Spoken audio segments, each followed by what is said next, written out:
तो बहैसियत एक लेबर का काम ढाका का नौजवान करता है। कौन सा डबल इंजन सरकार का काम यहाँ पर हुआ बताइए।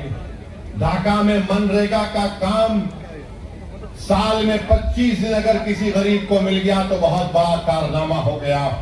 और आप जानते हैं मेरे भाई कि केसरिया में ढाका ईस्ट की पंचायत में जो अस्पताल है वहां पर एक्सरे की मशीन नहीं है, वहां पर खून का टेस्ट नहीं होता है। और 8वीं जमात के बाद 8th क्लास के बाद ढाका में हमारी बेटियों को पढ़ने के मौके नहीं मिलते हैं। बताओ जायसवाल, तुमने कौन सा काम किया? तुम्हारी डबल इंजन की सरकार थी। डबल इंजन कहाँ का डबल इंजन? इंजन है का खाली एक बदनाम बोलते हैं, मगर काम तो कुछ नहीं हुआ। आप जाकर देख लीजिए, स्कूल है बाउंड्री वॉल नहीं है। मॉडल स्कूल जो बन रहा है 2022 से बन रहा है, अब तक मुकम्मल नहीं हुआ। ढाका का सब डिविजनल अस्पताल ना यहाँ डॉक्टर है ना एक्सरे की कोई मशीन है। मेरे अजीज दोस्तों और बुजुर्गों, 35 से 40 किलोमीटर, क्या ये बात सच नहीं है कि अगर कोई बीमार पड़ जाता है तो मोतिहारी के सदर अस्पताल को ले जाने के लिए 35 से 40 किलोमीटर का सफर ढाका के गरीब को करना पड़ता है। ये डबल इंजन है। ये कहाँ का डबल इंजन? ये इंजन चलता नहीं, सिर्फ दिखाने के लिए है बीजेपी का, नीतीश कुमार का। और आप जानते हैं कि सैलाब आता है, जो नदी है बागमती और लाल बकिया, इसका खास असर नैनहा में और बसगढ़ी में पड़ता है। इस नौजवान को कामयाब करो। मैं इन गांव के रहने वालों से अपील कर रहा हूं कि आप अगर राणा रंजीत को कामयाब करेंगे तो इंशाअल्लाह ताला ये मसाइल हल होंगे। ढाका शहर में आप देखते हैं कि पानी भर जाता है, और आप ये भी जानते हैं कि यहाँ पर धान, मकाई और गेहूं की कीमत नहीं मिलती है। ये कैसा देश का प्रधानमंत्री है?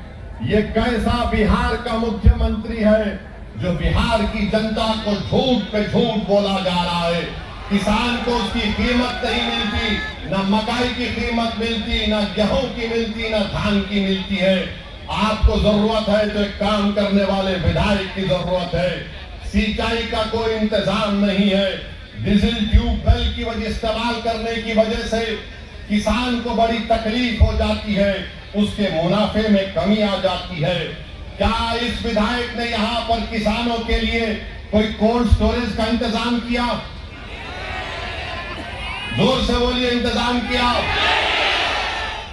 अल्लाह करे कि उसकी कान में आपकी नहीं की आवाज सुनाई दे दे।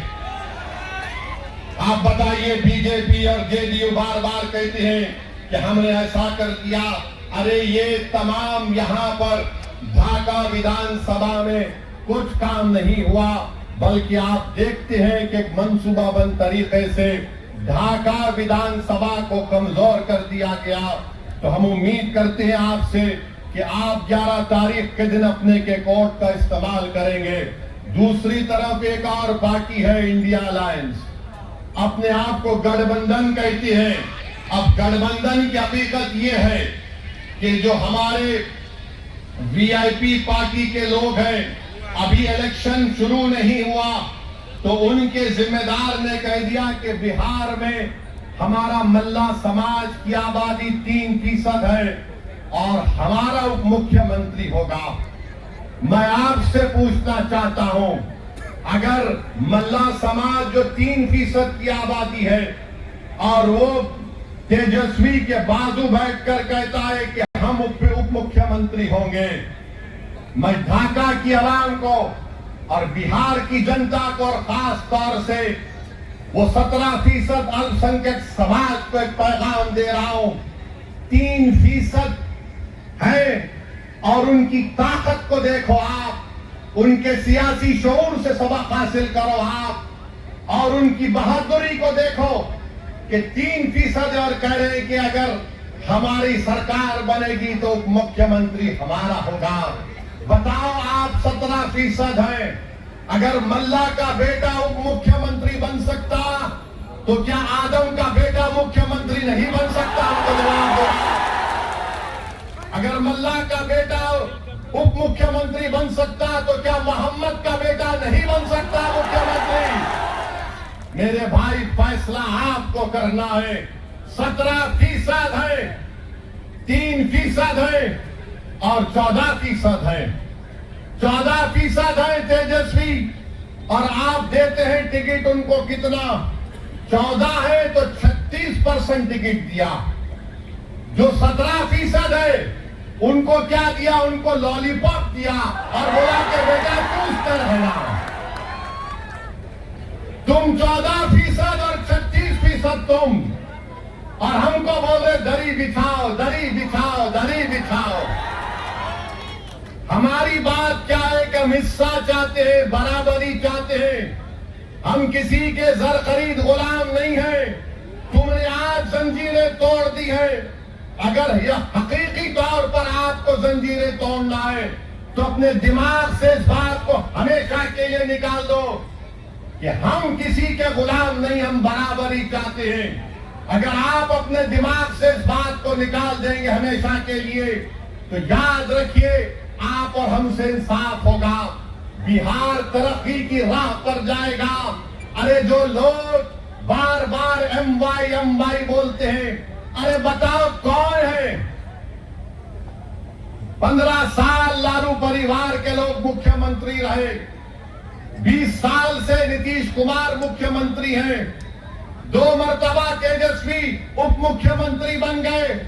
अरे हम पूछना चाहते हैं कि आखिर हमारा रोल क्या है? मजलिस आपको कह रही है कि राणा रंजीत हमारा बेटा, हमारा भाई है। आप राणा रंजीत को वोट भी डालेंगे और वोट भी हासिल करेंगे। याद रखिए, डरना नहीं है बीजेपी से। जमहूरियत है, ये चंपारण की सरजमीन है। जुल्म करने वाले अंग्रेजों को हमारे बुजुर्गों ने मार मार कर भगा दिया था अंग्रेजों को। अब आपको सिर्फ 11 तारीख को वोट डालना है राणा रंजीत को। क्या आप वोट डालेंगे राणा रंजीत को? बत्ती गुल करेंगे?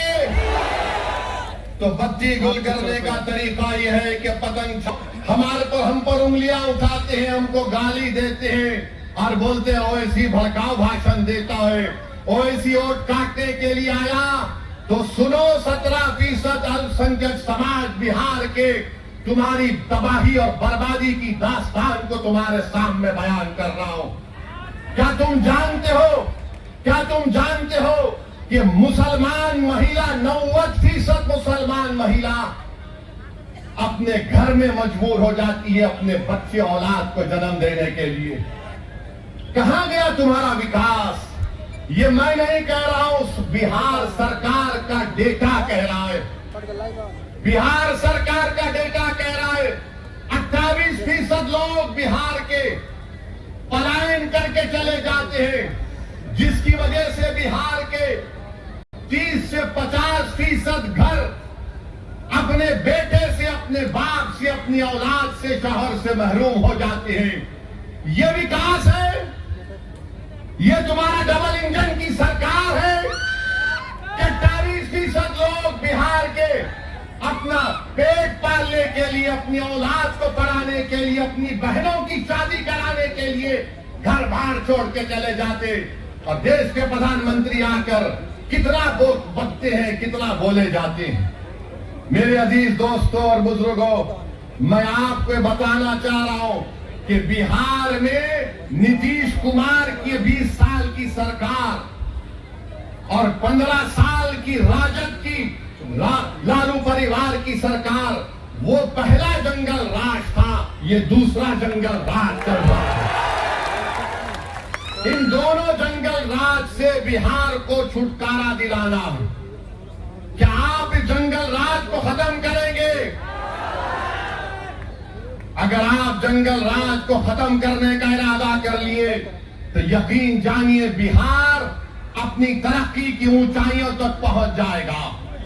और ये जो हमारे तेजस्वी के साथ जो लोग हैं, बार बार हमको निशाना बनाते हैं। अरे मेरे भाई, जब 3% उप मुख्यमंत्री बन रहा है तो तुम क्या कर रहे हो वहां पर बैठकर? तुम सिवाय कव्वाली के कुछ नहीं कर सकते वहां पर तेजस्वी के दरबार में। बताओ क्या हासिल करोगे तुम, क्या हासिल करोगे? कितनों को टिकट मिलता है? 17% है। कितनों को टिकट दिए बोलो राजद वालों? और जो 14% है उनको 36% टिकट दिया जाता है। ये सामाजिक न्याय है? ये एमवाई का कॉम्बिनेशन है? ये सबको साथ लेकर चलने की बात होती है? याद रखो मेरे अजीज दोस्तों और बुजुर्गों, मेरी इज्जतदार मां और बहनों, नौजवानों, ये लड़ाई तुम्हारी है। कल का मुस्तकबिल तुम्हारा होगा। अगर आज आप अच्छा फैसला करेंगे तो इंशाअल्लाह ताला मुझे उम्मीद है कि आपकी एक लीडरशिप पैदा होगी और राणा रंजीत जब कामयाब होगा यहां से इंशाअल्लाह, तो पूरे भारत में एक इनकलाब आ जाएगा। पूरे भारत में एक इनकलाब आ जाएगा।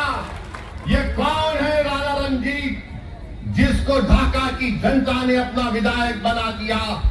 अगर सेकुलरिज्म को कामयाब करना है, अगर सबको मिलकर एक साथ, जो लोग बार बार पुकारते हैं कि मिलकर रहो, मिलकर रहो, आज मैं आपसे अपील कर रहा हूं कि आज हमको अपने इस बेटे को और भाई को कामयाब करने के लिए अपने वोट का सही इस्तेमाल करना पड़ेगा।